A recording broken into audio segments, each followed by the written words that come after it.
दोस्तों, अब हम पढ़ेंगे इसमें पॉलिटिकल साइंस में कौटिल्य का अर्थशास्त्र, कौटिल्य के राजनीतिक विचार। मोस्ट इम्पोर्टेंट है एमए के लिए, बीए के लिए, आप किसी भी यूनिवर्सिटी से हो, सभी में आता है।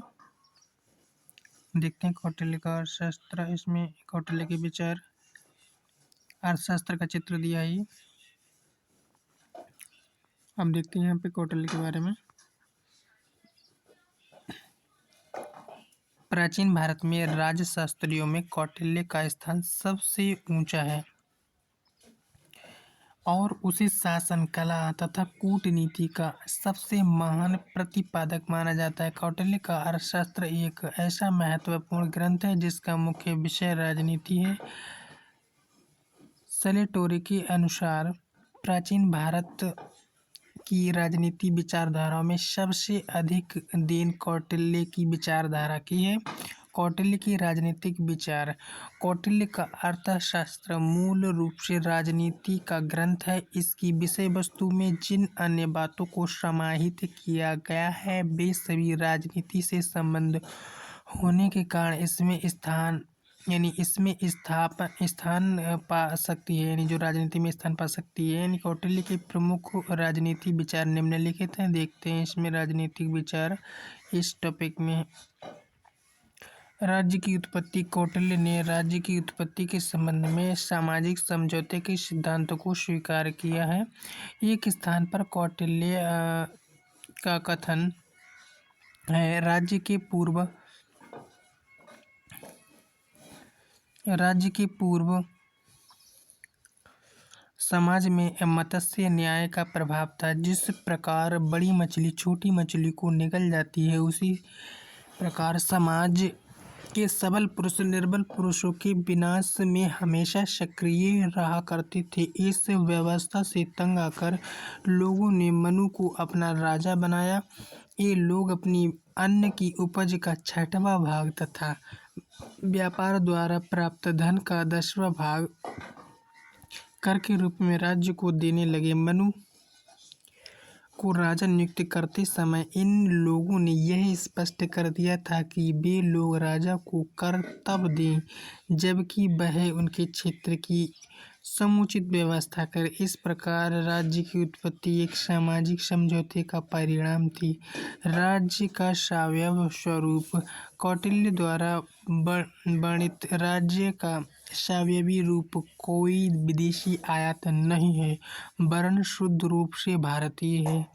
वह राज्य की सर्वोच्च कार्यपालिका का मूर्त रूप है। उसके बाद मंत्री आते हैं जो राजा को आवश्यक परामर्श देते हैं तथा शासन का संचालन करते हैं। दुर्ग राज्य की प्रतिरक्षा का प्रमुख साधन होते हैं और उनके द्वारा ही जनता की सुरक्षा संभव है।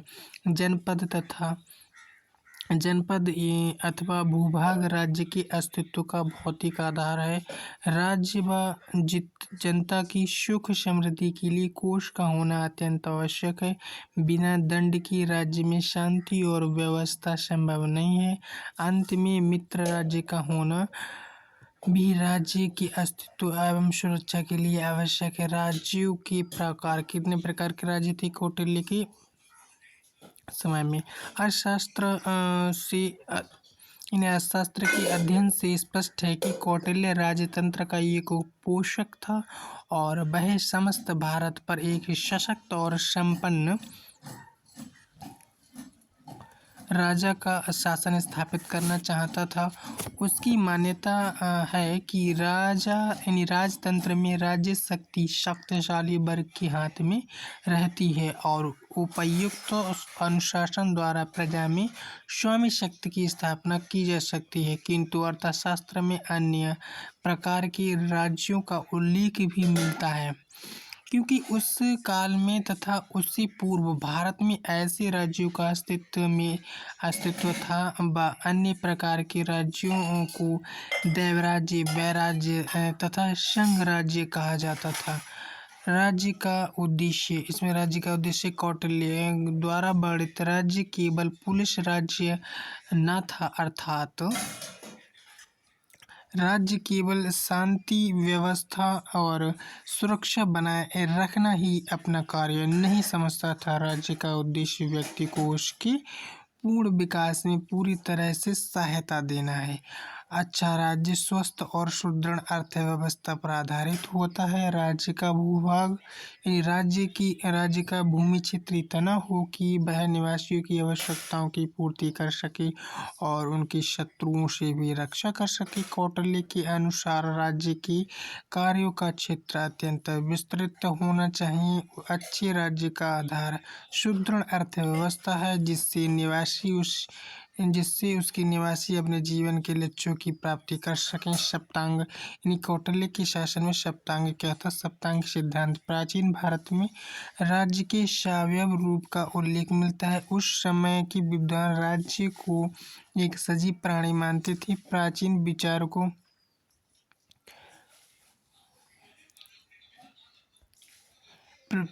विचारकों के अनुसार सप्तांग राज्य की कल्पना एक जीवित शरीर की कल्पना है जिसके 7 अंग होते हैं। राज्य के 7 अंगों के कारण ही उसके राज्य की प्रकृति संबंधी सिद्धांत सप्तांग कहलाता है। कौटिल्य के अनुसार राज्य के निम्न 7 अंग हैं जो कि स्वामी है, अमात्य है, जनपद, दुर्ग, कोष, दंड तथा मित्र। प्राचीन भारत में राज्य के 7 अंगों में से सभी सुदृढ़ और स्वस्थ सहयोग माना जाता था। इसमें दिया है छठा राजा। कौटिल्य के अनुसार राजा के बारे में वर्णन इसमें कौटिल्य ने राज्य रूपी शरीर में राजा को सबसे ऊंचा स्थान प्रदान किया है। उसने राजा की सत्ता को समुदाय के सभी कार्यों की एकमात्र आधारशिला माना है। उसकी समृद्धि से ही राज्य की समृद्धि संभव है। राजनीति की सफलता या असफलता तथा राज्य का भविष्य राजा की शक्ति और नीति पर निर्भर है। बीपी सिन्हा के अनुसार कौटिल्य की प्रणाली में राजा शासन तंत्र की धुरी है और वह शासन के संचालन में सक्रिय रूप से भाग लेने तथा शासन को गति प्रदान करने का कार्य करता है। स्वयं कौटिल्य के शब्दों में यदि राजा संपन्न हो तो उसकी समृद्धि से प्रजा भी संपन्न होती है। राजा का जो शील हो वह शील प्रजा का भी होता है। यदि राजा उद्यमी और उत्थानशील होता है तो प्रजा में ऐसे गुण आ जाते हैं। यदि राजा प्रमादी हो तो प्रजा भी वैसे ही हो जाती है। अतः राज्य के केंद्र बिंदु राजा ही है। राजा के गुण। कौटिल्य ने राजा के गुणों पर बहुत बल दिया। वह अपने राजा को केवल सत्ता उपयोग करने वाले व्यक्ति के रूप में नहीं देखता, वह उसे राजश्री बनाना चाहता है। उसके अनुसार राजा को कुलीन, धर्म की मर्यादा रखने वाला, कृतज्ञ, दृढ़ निश्चयी, विचारशील, सत्यवादी, वृद्धों के प्रति आदर्शशील, विवेकपूर्ण, दूरदर्शी, उत्साही तथा युद्ध में चतुर होना चाहिए। उसे क्रोध, मद, लोभ, भय आदि से दूर रहना चाहिए। युद्ध के समय प्रजा का निर्वाह करने और शत्रु की दुर्बलता पहचानने की आवश्यक योग्यता होनी चाहिए। राजा को विशेष रूप से कभी भी वृद्ध, अपंग तथा दीनहीन की उपेक्षा नहीं करनी चाहिए। राजा के कर्तव्यों का वर्णन करते हुए कौटिल्य ने लिखा है, प्रजा के सुख में राजा का सुख है, प्रजा के हित में राजा का हित है। राजा के लिए प्रजा के सुख से भिन्न अपना सुख नहीं है। उसके अनुसार राजा और प्रजा में पिता और पुत्र का संबंध होना चाहिए। जैसे पिता पुत्र का ध्यान रखता है वैसे ही राजा के द्वारा प्रजा का ध्यान रखा जाना चाहिए। अब है इसमें वर्णाश्रम धर्म को बनाए रखना। राजा का प्रमुख कर्तव्य वर्णाश्रम धर्म को बनाए रखना और सभी प्राणियों को अपने धर्म से विचलित न होने देना है, क्योंकि जिस राजा की प्रजा वर्ण और आश्रम के नियमों का पालन करती है वह सदा संपन्न रहती है। दंड की व्यवस्था करना राजा का दूसरा कर्तव्य दूसरा महत्वपूर्ण कार्य दंड की व्यवस्था करना, क्योंकि दंड अप्राप्त रक्षित वस्तु को प्राप्त कराता है, उसकी रक्षा करता है, रक्षित वस्तु को बढ़ाता है और बड़ी हुई वस्तु का उपयोग करता है। यदि दंड का उचित प्रयोग नहीं होता तो बलवान मनुष्य निर्बलों को ऐसे खा जाता है जैसे बड़ी मछली छोटी को। आय व्यय संबंधी महत्वपूर्ण यानी कर्तव्य। राजा को आय व्यय का पूरा हिसाब और प्रबंध रखना चाहिए। उसे यह कार्य समानता के द्वारा करना चाहिए। नियुक्ति संबंधी कर्तव्य। राजा सेनापति और प्रमुख कर्मचारियों की नियुक्ति करता है, सभी कर्मचारियों के कार्यों का निरीक्षण करता है तथा श्रेष्ठ कार्य करने वाले कर्मचारियों की पदोन्नति करता है। आगे इसमें थे लोक हित संबंधी कार्य। राजा को यथाशक्ति दान देना चाहिए और अनाथ, वृद्ध तथा असहाय लोगों के पालन की व्यवस्था करनी चाहिए। असहाय तथा गर्भवती स्त्रियों की उचित देखभाल की व्यवस्था करनी चाहिए। जो किसान खेती ना करके भूमि प्रति छोड़ देते हैं उनसे भूमि लेकर दूसरे किसानों को दे देनी चाहिए। इसके अतिरिक्त बांध, जल मार्ग, स्थल मार्ग, बाजार और जलाशय बनवाना, अकाल के समय जनता की रक्षा करना भी राजा के कार्य है। युद्ध करना। कौटिल्य के अनुसार युद्ध करना राजा का प्रमुख कार्य है। कौटिल्य की अर्थशास्त्र का केंद्र बिजुगुसु राजा है, जिसका उद्देश्य निरंतर नई भूमि प्राप्त कर अपने क्षेत्र में वृद्धि करना है। कौटिल्य राज्य की सभी आर्थिक और अन्य संस्थाओं की महत्ता इसी मापदंड से निश्चित करता है कि ये राज्य को किस सीमा तक युद्ध के लिए तैयार करती है। अमात्य या मंत्री परिषद।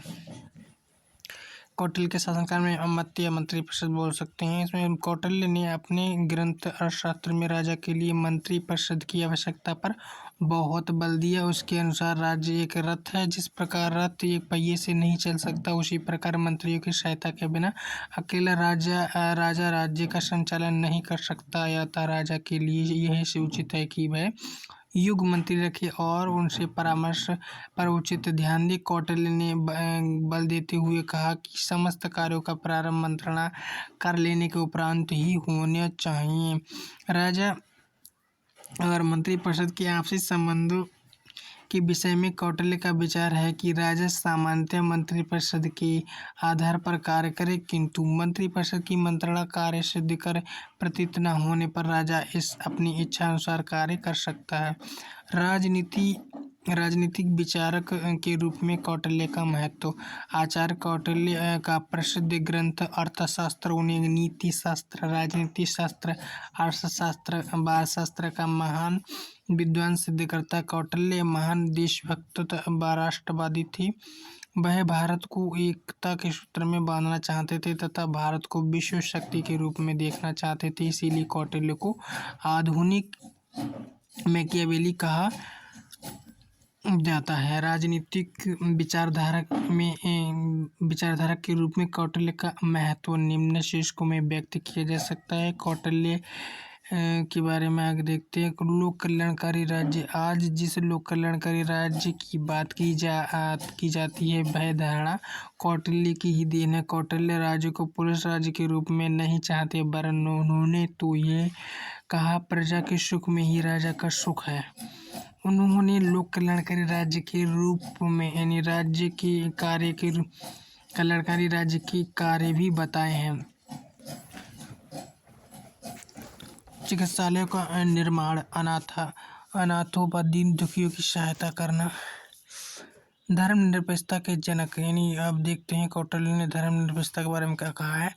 यद्यपि कौटिल्य वर्ण व्यवस्था का समर्थन करते और राजा को धर्म के अनुसार चलने की सलाह देते, परंतु फिर भी वे यथार्थवादी थे और धर्मनिरपेक्षता को स्वीकार करते हैं। कौटिल्य पुरोहित को महत्वपूर्ण व्यक्ति के रूप में स्वीकार करते हैं, राज्य के आवश्यक अंग के रूप में नहीं। वे ईश्वर के स्थान पर विवेक को प्रमुख स्थान देते हैं। कौटिल्य की धर्मनिरपेक्षता इसी से प्रमाणित हो जाती है कि मूर्तियों में अस्त्र रखे जाएं ताकि जब शत्रु राजा पूजा करने आए तो उसका वध कर सके। राजनीति शास्त्र को पृथक शास्त्र मानना। कौटिल्य ही पहला विचारक था जिसने तत्कालीन राजनीतिक संस्थाओं, विचारों व घटनाओं का परीक्षण और पर्यवेक्षण किया तथा अनुभव के आधार पर मूल्यांकन करके राजनीति शास्त्रों को पृथक शास्त्र का रूप प्रदान किया। नियोजित अर्थव्यवस्था का जनक। अगला हेडिंग है नियोजित अर्थव्यवस्था का जनक कौटिल्य। इसके बारे में देखते हैं क्या बताया। कौटिल्य का राजनीति यानी राज्य राजनीतिक होने के साथ साथ आर्थिक भी है। यही कारण है कि कौटिल्य ने अपने ग्रंथ अर्थशास्त्र में अर्थ की प्राप्ति, सुरक्षा और उसकी समृद्धि के साधनों का भी उल्लेख किया है। कौटिल्य ने निजी व सार्वजनिक क्षेत्रों का अलग अलग निर्धारण किया है। राज्य शक्ति का संचय करें।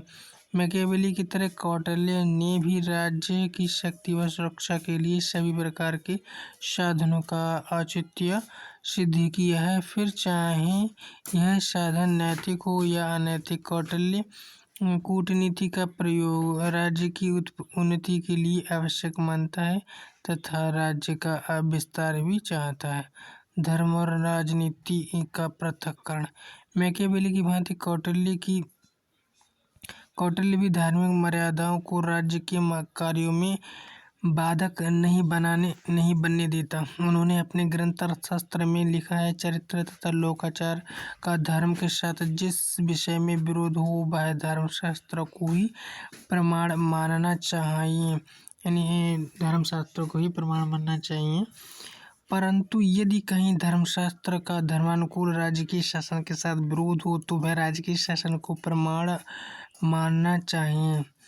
स्पष्ट है कौटिल्य धर्म व राजनीति को अलग अलग रखता है। दंड नीति या राजनीति की प्रधानता। कौटिल्य धर्म को राजनीति से अलग ही नहीं मानता, वरन वह धर्म को राजनीति से निम्न श्रेणी का मानता है। कौटिल्य ने इस विषय को स्पष्ट करते हुए लिखा है, संपूर्ण सांसारिक जीवन राजनीति यानी दंड नीति पर आधारित है। उपयुक्त विवेचन से स्पष्ट निकलता है कौटिल्य भारतीय राजनीति चिंतन के नक्षत्र है। उनका ग्रंथ अर्थशास्त्र, राजनीति अर्थशास्त्र तथा नीतिशास्त्र का अद्वितीय संग्रह है। कौटिल्य अपने ग्रंथ अर्थशास्त्र के बारे में स्वयं कहते हैं, पृथ्वी को प्राप्त करने और प्राप्त की रक्षा करने के लिए जितने अर्थशास्त्र प्राचीन आचार्यों ने लिखे हैं, प्रायः उन सबको संग्रहित करके यही एक अर्थशास्त्र बनाया गया है।